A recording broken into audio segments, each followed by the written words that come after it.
Não, eu vou começar falando da chegada do presidente ao Flamengo em 2013, chegada que eu falo aí para a gestão, né? Até porque o presidente já participava como conselheiro, como sócio do clube.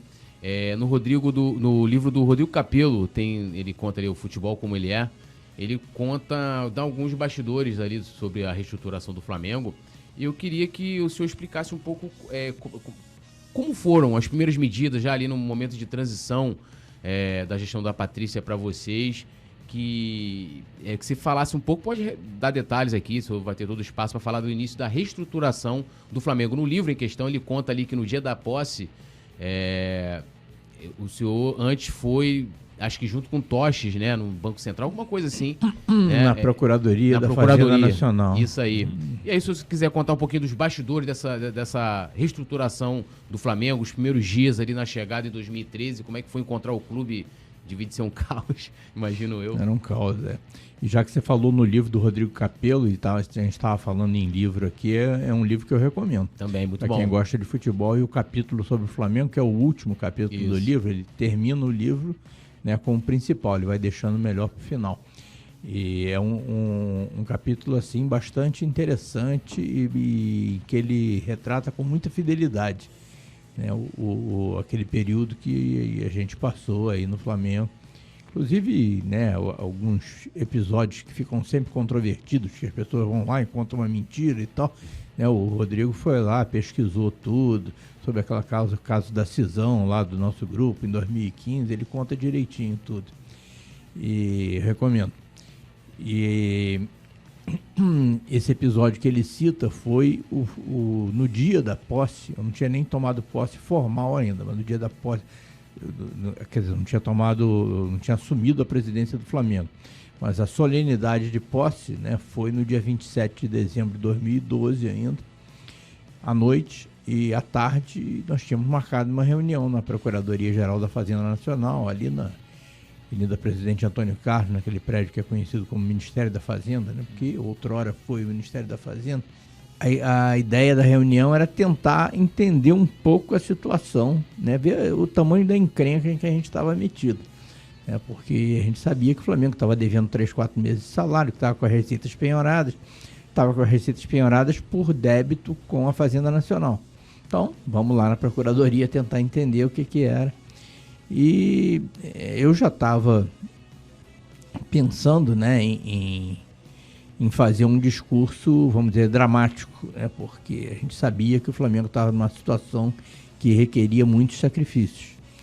E ao longo da reunião com a Fazenda, com os procuradores, foram surgindo tantas informações negativas que nós resolvemos tomar uma atitude assim mais drástica ainda, que era a seguinte: nós íamos receber na semana seguinte, na primeira semana de efetivo exercício da presidência, nós íamos receber uma parcela do contrato da Adidas, das luvas do contrato da Adidas que o Flamengo tinha acabado de assinar. A Adidas esperou, né, a nossa chapa ganhar e tal para assinar. Isso tudo é história, vocês conhecem. E nós tínhamos aquela vã ilusão de que nós poderíamos pegar esse dinheiro e usá-lo, pelo menos parte dele, para reforçar o time de futebol. Uhum. O Flamengo tinha tirado 11º lugar no campeonato de 2012, mas durante muito tempo correu o risco de rebaixamento. Eu passei várias noites sem dormir por causa disso. Nós estávamos preocupados com o time e nós tínhamos essa ilusão, né? Vamos pegar uma parte desse dinheiro e tentar reforçar o time. Quando nós vimos a situação em que a gente estava metido lá na PGFN, nós chegamos para o procurador-chefe e dissemos: olha, nós temos tanto para receber aqui na semana que vem, não chega nem aos pés da dívida vencida que nós temos com vocês aqui, mas esse dinheiro vem todo para cá.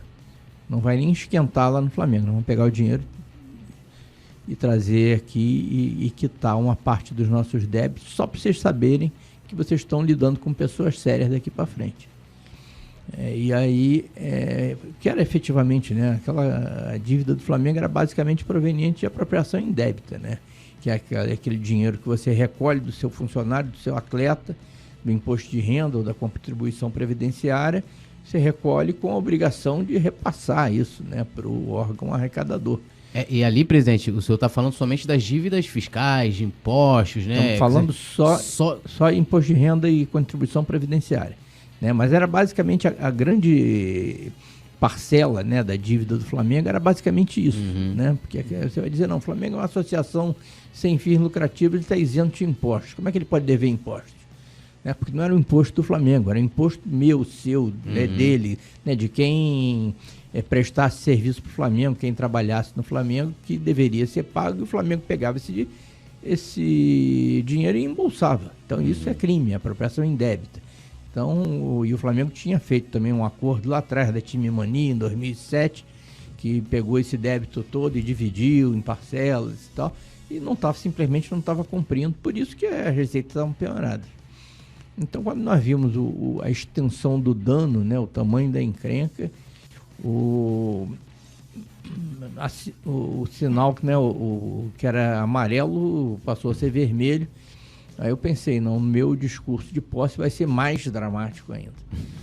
Aí eu dei uma mexida dei uma mexida lá no discurso e fiz aquele discurso que está disponível aí, as pessoas veem aí no YouTube, né? Eu gravei esse discurso, estava presente no dia. Pois é, então eu falei basicamente naquele dia o seguinte, né? O Flamengo tem um passivo financeiro enorme, que nós não sabíamos nem qual era, porque as finanças do Flamengo eram tão caóticas que você não tinha nem segurança de quanto você devia. Mas sabia que era um passivo financeiro enorme, mas o nosso passivo ético e moral é muito maior do que o financeiro. Eu falei, o Flamengo tem 40 milhões de torcedores, boa parte deles são crianças, boa parte deles são pessoas humildes, que não tem nenhum outro ponto de contato com a realidade da vida, a não ser o seu time de futebol. E o Flamengo tem que dar exemplo para essas pessoas. E o exemplo que o Flamengo estava dando era o pior possível. Eu falei, então nós vamos, custe o que custar, nós vamos equacionar esse passivo ético e moral, ainda que isso daí demande sacrifícios na área esportiva e social.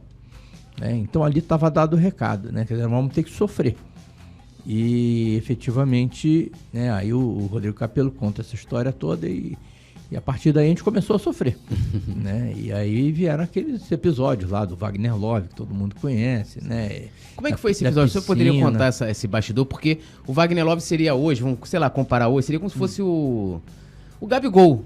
Era o jogador mais badalado do time, mais caro, que a Patrícia trouxe. Foi 10 milhões de euros na ocasião. Nós estávamos devendo 6. O Flamengo já tinha pago 4. Isso. E aí, conta pra gente como é que foi essa decisão. Você chega e você fala assim, pô, vou pegar aqui o craque do meu time, o astro, o cara. Eu falo assim, irmão, pô, tem como você voltar aí? Conta isso aí, presidente. Porque simplesmente não tinha como a gente pagar. Né? Nem pagar, não tinha a menor condição de pagar o que a gente está devendo para o CSKA e não tínhamos condição de pagar o salário dele. O salário dele era cerca de R$1 milhão por mês, alguma coisa assim. Não que ele não merecesse, ele merecia, ele era um excelente jogador, era ídolo, né, dos meus filhos e tudo, né, mas não tinha como pagar. E aí então nós fizemos um acordo com ele foi extremamente compreensivo, ele é Flamengo, né? Então o procurador dele também foi muito compreensivo, chegamos a um acordo com os russos para devolvê-lo, né, em troca do que faltava para pagar, e aí com isso a gente aliviava a nossa folha de pagamento num valor expressivo. E aí fizemos uma entrevista que você deveria estar presente também na Gávea à noite, num sábado, né? O Wagner Love sentado do meu lado lá e a gente comunicando que o nosso melhor jogador ia embora por absoluta falta de condições que a gente tinha para mantê-lo. E aí foi, né? Quem esperava que a gente ia reforçar o time, de repente se decepcionou, porque além de não reforçar o time, a gente ainda estava... nós estávamos perdendo o nosso principal jogador. Não tinha outro jeito. E aí demos a entrevista, né? Sábado à noite, fui embora para casa, eu tinha lá 3 semanas de presidente, no máximo. E eu ainda achava que eu era uma pessoa anônima, né? Desconhecida e tal, e não podia andar na rua normalmente, sem ser reconhecido. E aí no domingo de manhã eu fui ao supermercado, né, ali perto de casa, né, minha mulher mandou, eu obedeci, eu estava lá no supermercado. A cobrança veio. Empurrando o carrinho, aí de repente me aparece um torcedor né, com 3 metros de altura por 2 de largura. Tipo nossa apontando produção, pra assim, mim. geladeira. fortão. Sim, pois é. Ele é o Daronco do Coluna do Fla. É forte. Tá no caminho, não tá? Tá no caminho. Não, ele era bem forte. E apontando pra mim, falou, presidente. Eu falei, reconheceu. Ih, rapaz. Você mandou o Wagner Love embora. Aí eu gelei ali, comecei a tremer. E falei, eu não vou completar nenhum mês na presidência do Flamengo. E já estava preparado para o pior, aí ele continuou. Fez muito bem. Ah, Nós não tínhamos como pagar ele, o senhor tá certo, não sei o que. Então, aí puxou o cartão de visitas do patrão dele. Ele era segurança de um, não me lembro se era um juiz ou um empresário e tal. Ó, se precisar de mim, tô aqui e tal. E coisa, mas fez muito bem, foi lá, me deu um abraço, né? E eu relaxei, né? E aí vi que a torcida ia comprar o nosso barulho. Né? mas houve muita desconfiança, até por parte da mídia, pelo histórico do Flamengo, né? Também, de certa forma, para esse início de trabalho, que era um resgate, né? Da credibilidade do Flamengo, enfim. Isso. Quais episódios você se lembra, assim, de maior desconfiança, assim, ou na imprensa, ou da torcida? Qual foi a maior dificuldade nesse início? Eu não posso reclamar da torcida em nada. É claro que você tem aqui um episódio ou outro, né, natural, né? E aí depois a gente estava chegando lá, também ninguém conhecia, de repente podia desconfiar. Mas de uma maneira geral, a torcida do Flamengo foi super parceira. A torcida do Flamengo ficou 4, 5 anos fazendo sacrifício, né, e entendendo. As pessoas às vezes me paravam na rua, diziam, não, presidente, é isso mesmo, a gente estava lá em 17º no campeonato. É isso mesmo, nós temos que resgatar a nossa dignidade. Aquele discurso foi, né, foi importante porque, né, foi uma espécie de... E foi um prêmio dos deuses do futebol, aquela Copa do Brasil de 2013 também. Foi, torneio mata-mata tem essas coisas, né? Mas quando as pessoas às vezes chegam para mim e dizem, não, você salvou o Flamengo. Gente, para começar, ninguém faz nada sozinho, eu não acredito nisso, né? Não existe essa coisa de salvador da pátria. E eu tive uma equipe fantástica, né, comigo, não só dos vice-presidentes, como dos profissionais, né, todos eles de altíssimo nível, mas eu divido muito desse mérito com a torcida do Flamengo, né? Eu vejo outros clubes aí que estão numa situação, às vezes até pior do que o Flamengo estava na época, né, e pressionados, e de repente os dirigentes vão e cometem irresponsabilidades. A torcida do Flamengo foi super parceira, eu acredito muito, né, assim, no fato deles terem entendido, né, talvez por tantos anos de sofrimento, né, entenderam e resolveram confiar num grupo que estava chegando e que efetivamente, né, depois de muito sacrifício, a gente conseguiu chegar num outro patamar, né, e a primeiro indicativo que eu tive de que isso ia acontecer foi, né, o torcedor grandão lá, que eu não guardei nem o nome dele, sinal, né, mas a gente teve episódios, claro, de desconfiança, né, dentro do clube, principalmente, conselheiros.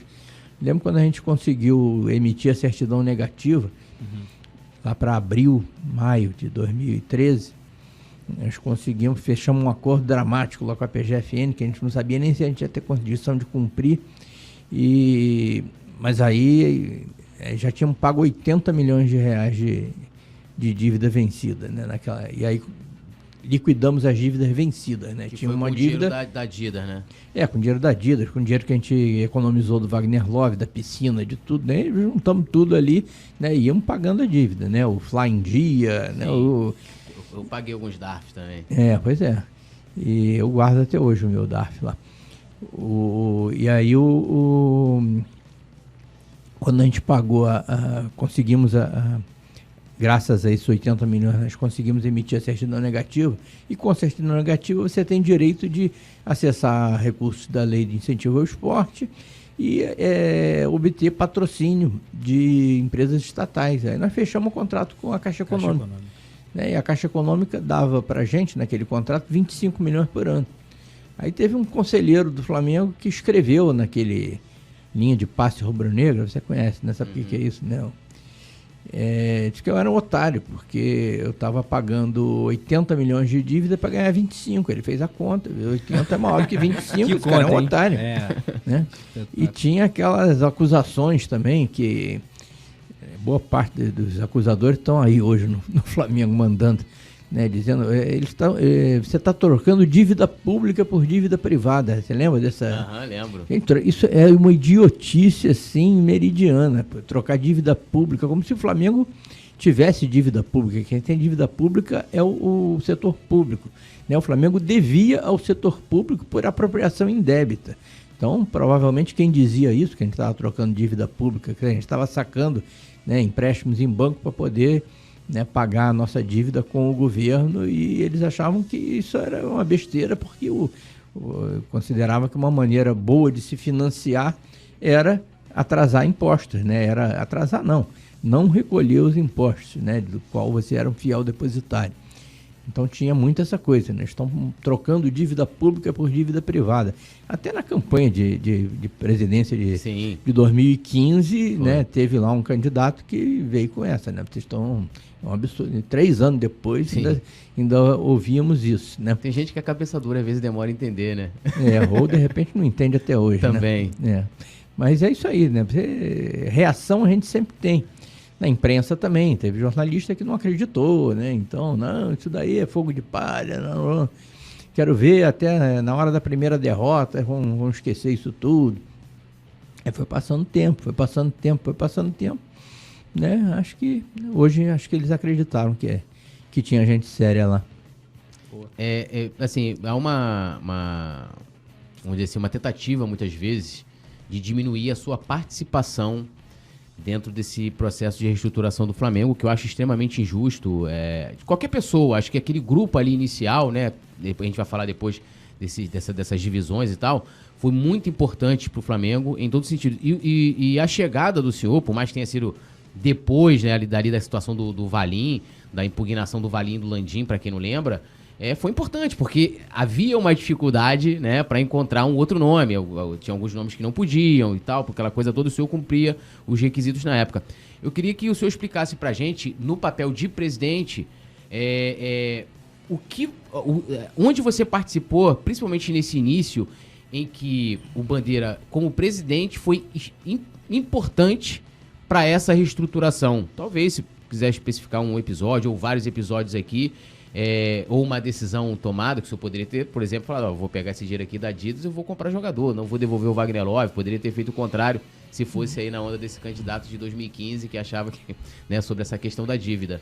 Mas onde o papel do Bandeira presidente naquele início ali foi extremamente importante, que a gente, e talvez demonstre para os outros, que tem coisas que aconteceram que a gente não viu, que mostra o papel da sua importância ali naquele processo de reestruturação. Que fala muito do nome do Rubem Osh no início, de que ele, não sei quem mais, abriu as portas de Brasília. Tem vários papos assim. Eu não sei, eu não estava lá, são coisas que a gente ouve nos bastidores, né?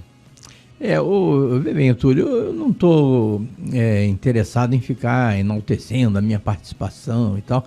Eu acho que o presidente tem o papel de presidir, tem o seu papel lá estatutário, né, de liderar, de coordenar uma equipe, né? Eu sempre disse que aliás, já falei isso hoje, inclusive, né? Eu não fiz nada sozinho. Acho que todos tiveram um papel relevante, né? A equipe dos vice-presidentes, dos profissionais e da torcida, né? Tiveram um papel super importante nisso. É claro que tem coisas que tem que ser o presidente, né? Se não fosse eu, o outro que estivesse no meu lugar teria que fazer. Então tem determinadas situações, principalmente de representação institucional e tal, que se não for o presidente não acontece. Então uma coisa que eu tive que me dedicar pessoalmente, né, foi a negociação do Profut, né? Então eu passei 2 anos e meio lá nos corredores da Câmara e do Senado para tentar aprovar o Profut, né? Muita gente não, inclusive dentro do Flamengo, não acreditava, né? Dizia que isso não vai sair e tal, mas naquele tipo de agenda não adiantava ser o vice-presidente, por melhor que fosse o vice-presidente, por melhor que fosse o CEO e tal, para conversar lá com o deputado e senador, né, tinha que ser o presidente, né, participar de audiência pública. Não estou dizendo que só eu conseguiria, muito pelo contrário, né? Mas aquilo ali foi uma coisa que eu tive que me dedicar pessoalmente. Os vice-presidentes, normalmente, eles podem se dedicar aos seus negócios particulares, né? Aos seus trabalhos e tal. O presidente, principalmente no estado em que o Flamengo estava naquele momento, ele tinha que, apesar de ser um cargo não remunerado, ele tinha que se dedicar exclusivamente ao clube. E nesse sentido, esse tipo de agenda tinha que ser coberta pelo presidente. Agora essas coisas, não, que não tinha... fulano abriu as portas em Brasília. Quem abre as portas em Brasília não é fulano nem cicrano. Quem abre as portas em Brasília é o Flamengo, gente. Podia ser fulano e cicrano. Não, vim aqui em nome do Olaria, em nome do Águia de Marabá e tal. Não abre. Agora o Flamengo abre. Se você for minimamente... A presidência do Flamengo é um dos cargos mais importantes do país, né? Exatamente. Quem tem prestígio é o Flamengo, né? O Flamengo não é incomparável com qualquer pessoa física. Sim. É claro que quando começa essa coisa de fofoca, de tentar desmerecer, principalmente com interesses políticos e tal, aí vale tudo, né? Mas nós não vamos levar isso a sério. Inclusive no lance do Profut, o legal que o Flamengo tomou o protagonismo, né, ali, porque já tinha aquele projeto ali, foi lá, discutiu várias situações, né, tiveram algumas mudanças e tal, e o Flamengo acabou sendo, né, o protagonista do Profut, que foi reduzir o que? Acho que, sei lá, 100 milhões, 200, não lembro agora, né, a dívida. A dívida do Flamengo chegou a bater quanto? Qual foi o máximo? Quando a gente contratou a EY para fazer aquela auditoria da dívida, ela foi definido em 750 milhões de reais. Mas como sempre aparece um esqueleto no armário, né? Hoje a gente sabe que era cerca de 800 milhões de reais. Né? E quando a gente saiu, estava a menos de 400. Né? Então a gente reduziu a menos da metade. E sendo que a maior parte dela era essa dívida tributária, que a partir do Profut ficou diferida, né? Ficou alongada em 20 anos. Ou seja, dívida deixou de ser um problema para o Flamengo. Tá aí o Túlio, que acompanha eleições do Flamengo desde não sei quando. Eu acompanho pelo menos desde a década de 70, que eu acompanho todas as eleições do Flamengo.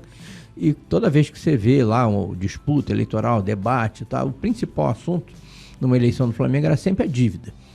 Então você tinha aquela coisa de como é que o Flamengo vai pagar essa dívida insolúvel, né? E aí você tinha as soluções mais absurdas possíveis, né? Do tipo, não, se cada torcedor der R$1 e tal, a gente paga a dívida, né? Ou então coisas do tipo assim, o Flamengo tem um alcance social, então ele não precisa pagar imposto.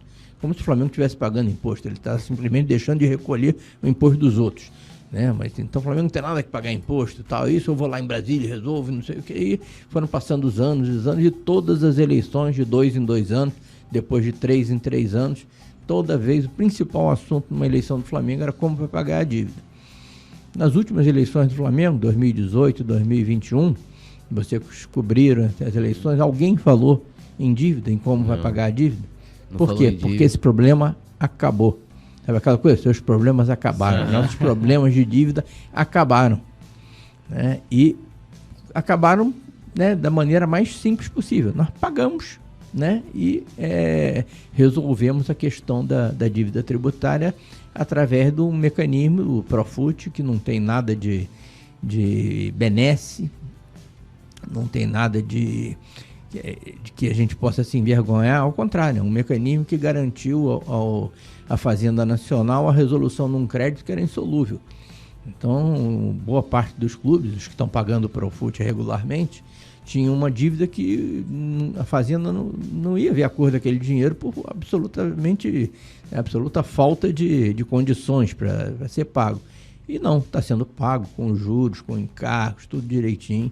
Vai demorar mais para ser pago, mas o dinheiro vai entrar. Né? E no caso do Flamengo, né, essa questão foi resolvida. E aí, dívida bancária, né, quando a gente saiu, já estava tendendo a zero, dívida trabalhista zero, né? Nós tínhamos mais de 600 ações trabalhistas em que a gente era réu. Lembra do ato trabalhista e tal? Acabou o ato trabalhista. Até com crédito. Pois é, a partir do momento que a gente ficou credor do ato trabalhista, nós fomos lá em Brasília e dissemos, não precisamos mais, muito obrigado, foi ótimo, não precisamos mais, agora me dá meu dinheirinho de volta aqui que eu sou credor.